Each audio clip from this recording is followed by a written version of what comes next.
तो युवाओं के लिए एक अच्छा मौका है कि वो एक बार आकर माँ का आशीर्वाद अवश्य लें।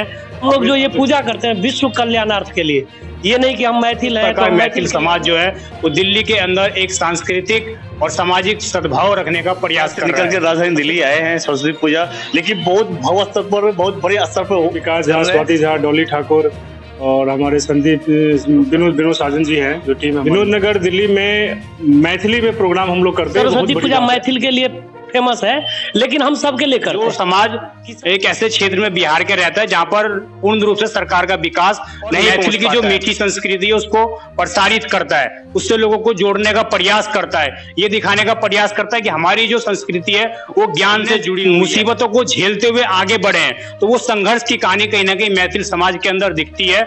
और वही चीज जो है आज इतना बड़ा जो मैथिल यूथ परिषद है पिछले 10-12 साल से लगातार कंटिन्यू दिल्ली के अंदर कार्यक्रमों का आयोजन करना कम बड़ी बात नहीं होती है। नमस्कार दिल्ली, आप देख रहे हैं जनता की आवाज जनपक्ष टीवी। मैं विजय इस समय विनोद नगर में उपस्थित हूँ और यहाँ पर आने वाले 14 फरवरी को लगभग हम सभी लोग वैलेंटाइन डे मनाने की सोच रहे होंगे, परंतु दिल्ली के अंदर मिथिला समाज के द्वारा मैथिल यूथ परिषद के माध्यम से 14 फरवरी को माँ सरस्वती का विद्यादायिनी का एक कार्यक्रम आयोजित किया जा रहा है जो भव्य रूप से मनाया जाएगा विनोद नगर के अंदर। तो मैं इस समय मिथिला यूथ परिषद के जो भी कार्यकर्ता हैं उनके साथ उपस्थित हूं और उनसे जानने का प्रयास करेंगे कि इस कार्यक्रम में वो क्या कुछ खास करने वाले हैं, कि कौन कौन से कलाकार आ रहे हैं और किस प्रकार मैथिल समाज जो है वो दिल्ली के अंदर एक सांस्कृतिक और सामाजिक सद्भाव रखने का प्रयास कर रहा है। सबसे पहले मेरे साथ संस्था के महासचिव हैं MMJ, इनका नाम ही एक तरह से कहें तो मूवी जैसा लगता है। तो क्या नाम हुआ सर आपका? मेरा पूरा नाम है मुरारी एम झा और शॉर्ट में MJ। मैं संस्था पर महासचिव पद पे हूँ और ये संस्था हमारा जो रजिस्टर है मैथिल यूथ परिषद विगत 11 साल से, मतलब ये 11वें साल का पूजा होगा और ये भव्य आयोजन हो रही है। इसमें खास बात क्या है कि हम लोग मिथिला से निकल के राजधानी दिल्ली आए हैं सरस्वती पूजा, लेकिन बहुत भव्य स्तर पर, बहुत बड़े स्तर पर कर रहे हैं और इसमें दिल्ली NCR के जितने भी मिथिला मैथिल से जुड़े, पूर्वांचल से जुड़े संस्थागत हैं, हर व्यक्ति यहाँ पर आते हैं। इस बार जो मैंने सुना है कि जो आपने सबसे प्रसिद्ध जो कलाकार हैं मिथिला में खासकर विकास झा वो भी आ रहे हैं और इसके अलावा स्वाति झा भी आ रही हैं। तो इस तरह से आप लोग जो कलाकारों को बुलाते हैं इसके पीछे क्या मकसद है, क्या चाहते हैं कि जो दिल्ली के लोग हैं वो मैथिल को पहचाने या जो हमारी संस्कृति है उसको हम आदान प्रदान करते हैं पूरे देश के अंदर फैला रहे हैं? मेरा नाम रविंद्र ठाकुर हुआ और इस पूजा में शुरू से हम लोग शामिल हैं। और जैसे आपने बताया कि विकास झा, स्वाति झा, डॉली ठाकुर और हमारे संदीप विनोद साजन जी हैं जो टीम हमारी है, ये है कि गांव जाना बहुत कम होता है। साल में 10 दिन के लिए कोई जाता है, कोई 15 दिन के लिए जाता है, तो हमारा कल्चर याद रहे लोगों को। और ये विनोद नगर दिल्ली में मैथिली में प्रोग्राम हम लोग करते हैं, बहुत बड़ी बात है। और एक भी गाना हिंदी में नहीं होता है, पूरा गाना मैथिली में होता है।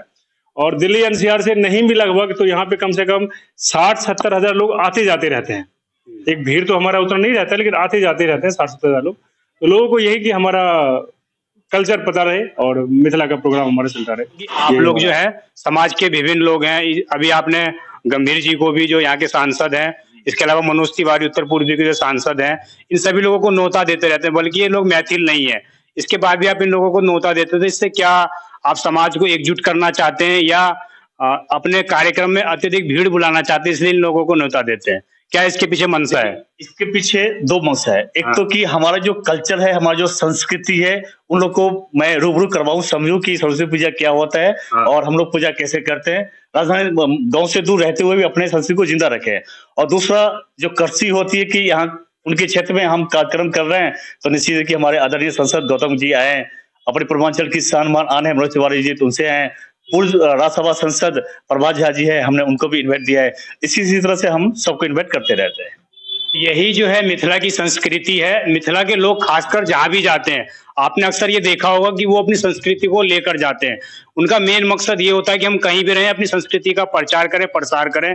तो इसी के माध्यम से जो सरस्वती पूजा है वो एक सांस्कृतिक कार्यक्रम के साथ साथ माँ विद्यादायिनी का जो सभी स्टूडेंट सभी जो तैयारी करते हैं कंपटीशन को लेकर वो सभी उनको प्रेरणा मानते हुए अपनी तैयारियां करते हैं। तो उन सभी के लिए एक अच्छा मौका है कि दिल्ली के अंदर आप जहां भी रह रहे हैं एक बार विनोद नगर में आए और इस कार्यक्रम में शामिल हो, जिससे कि आपको उस संस्कृति के बारे में और अधिक जानने को मिलेगा और कलाकारों के साथ साथ आपको मनोरंजन भी होगा, आपका ज्ञानवर्धक भी चीजें होंगी। इसके अलावा मैंने ये भी सुना है कि सर आपके जो संस्थान है उस दिन जो आप लोग कुछ कैंप भी लगाते हैं, तो उस कैंप में किन किन चीजों का आयोजन किया जाता है? उस कैंप में हमारा डॉक्टर होते हैं, विभिन्न प्रकार के डेंटिस्ट हैं, गैनोलॉजी हैं, ऑर्थोपेडिक्स हैं, और इसके अलावा हमारा उसमें अलग जो कैंप हमारा होता है उसमें आपका बहुत विभिन्न होती है, बहुत सारे मुड़ी कचरी का होता है, कोई अपना व्यवसाय को भी आगे करना चाहे जो भी है, कोई लिट्टी चोखा का भी होता है। जो बिहार के प्रमुख प्रसिद्ध व्यंजन है वो सारे व्यंजन हमारे पास होते हैं, बहुत सारे स्टॉल होती है और भीड़ काफी होता है और एक मौका मिलता है हम लोगों को साल में एक बार मिलने का। जो सब अपने अपने काम में व्यस्त रहते हैं, आप भी अपने काम में व्यस्त रहते हो, हर व्यस्त रहता है, इसी बहाने हम लोग मुलाकात होती है। अभी आप यहाँ दिख रहे होंगे श्यामाचरण जी हैं, मुरारी जी हैं, हम हैं, सब हैं। ड्यू टू सरस्वती पूजा हम लोग जुड़े हुए हैं, सारे लोग जो सब अपने अपने गाँव के हैं, सब कहाँ के हैं, 1400 किलोमीटर दूर आए हैं, इसी बहाने हम लोग सबसे मुलाकात होती रहती है हमारे को।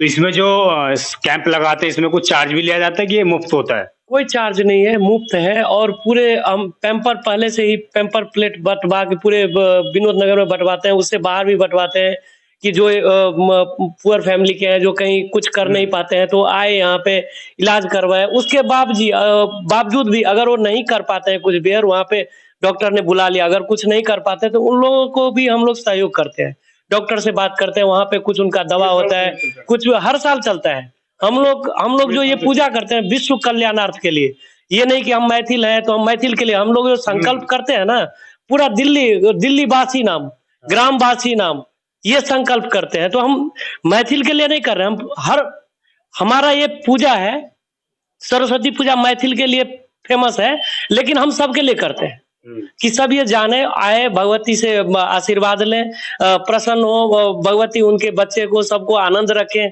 और सब उन्हीं का देन है। इसलिए हम लोग उनको समझाना चाह रहे हैं कि आप आइए, वहाँ पे पूजा पे बैठिए, सब लोग मिल के पूजा करते हैं। जितने भी हैं नेता भी, बहुत बड़े बड़े नेता लोग आते हैं, बहुत बड़े बड़े वो लोग भी आते हैं, कलाकार हैं, कि सबको मनोरंजन भी हो, लोग देखें कि मैथिल समाज कैसा है, और वहाँ पे यहाँ पे आके पूजा इतना अच्छे से कर रहे हैं। तो पूजा हम लोग सबके लिए करते हैं। ये जो आप संस्था के कार्यक्रम आयोजित करते हैं इसमें किसी जनता का ही सहयोग होता है या कोई सरकारी फंड या इन चीजों के कोई मिलता है आप लोगों को? नहीं, सहयोग से ही चलता है, कोई भी संस्था यदि चलता है तो सहयोग से ही चलता है, जनता के सहयोग से ही सारे कार्यक्रम आयोजन। बिल्कुल बिल्कुल। तो आप देख सकते हैं कि मैं इस टाइम विनोद नगर में मौजूद था और जिस तरह से मैथिल यूथ परिषद के अंतर्गत ये कार्यक्रम का आयोजन विनोद नगर के अंदर किया जा रहा है 14 फरवरी को। आप सभी से निवेदन यही है कि आप जो भी दर्शक की वीडियो देख रहे हैं ज्यादा से ज्यादा लोगों तक शेयर करें, जो दिल्ली के अंदर रहते हैं उनको अपनी संस्कृति से एक जुड़ाव होगा। जो मैथिल समाज के लोग खासकर हैं उन सभी से ये अनुरोध रहेगा इस वीडियो के माध्यम से, संस्था के जो भी महासचिव हैं और लोगों ने भी यही कहा कि आप लोग आइए एक बार और एक बार अपने संस्कृति से जुड़ने का प्रयास कीजिए। पता नहीं कितने साल हो जाते हैं लोगों को अपने गाँव गए हुए, लेकिन उनको एक अच्छा मौका मिल रहा है, एक अच्छा प्लेटफॉर्म मिल रहा है, अच्छी सारी सुविधाएं हैं। उसके अलावा आपको कोई भी असुविधा की यहाँ पे अतिशयोक्ति नहीं होगी। मेडिकल व्यवस्थाएं पूर्ण तरीके से की गई हैं, सुरक्षा व्यवस्था का खासा इंतजाम किया गया है, स्थानीय जो एसएचओ हैं उनकी भी परमिशन ले जा चुकी है, सभी चीजें लगभग तैयार हैं। आप पार्क की वीडियो भी देख सकते हैं किस प्रकार जो है पार्क के अंदर व्यवस्थाएं चालू हो चुकी हैं।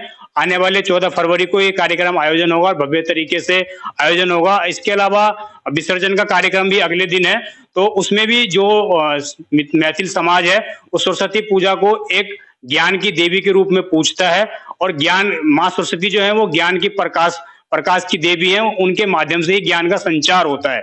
तो युवाओं के लिए एक अच्छा मौका है कि वो एक बार आकर माँ का आशीर्वाद अवश्य लें, अपने इस कार्यक्रम में उपस्थिति दर्ज कर पाए। और एक विशेष चीज आप लोगों को बताना चाहता हूँ कि हमारे हाथ में ये कैलेंडर देख रहे होंगे, इस कैलेंडर की छोटी सी कहानी के विगत 11 साल से हम लोग कैलेंडर छपाते आ रहे हैं। और ये कैलेंडर जो छपाते थे इससे पहले तो सरस्वती जी की मिथिला पेंटिंग को प्रसिद्ध और फेमस करने के लिए हम लोग मिथिला पेंटिंग छपाते थे, लेकिन इस बार राममय है, राम सीता जी के, तो हमने अपनी बहन है सीता जी, तो हमने राम सीता के फोटो इस वजह से छपाया है और ये डिस्ट्रीब्यूट पूरे बांटी जाएगी। तो अभी तक हम मिथिला पेंटिंग का प्रचार कर रहे थे, लेकिन इस बार माँ सीता जी की पेंटिंग से हम लोग का कैलेंडर राम के नाम, राम के नाम से, क्योंकि भगवा मई है, राम नाम है, तो इस बार राम सीता जी की मूर्ति। अच्छा, हम लोगों के अंदर एक तीस भी है, हम लोग जो भी आप लोग मैथिल समाज के लोग हैं, तो एक तीस जरूर है कि माँ सीता का भी मंदिर बनना चाहिए, उस पर क्या कहेंगे? इस पे पुनौरा धाम में एक करीब 251 फीट की मूर्ति होगी। मतलब ऑलरेडी एक संस्था है हमारा रामायण रिसर्च करके, उनका चल रहा है, पूरा जोरों शोर से चल रहा है।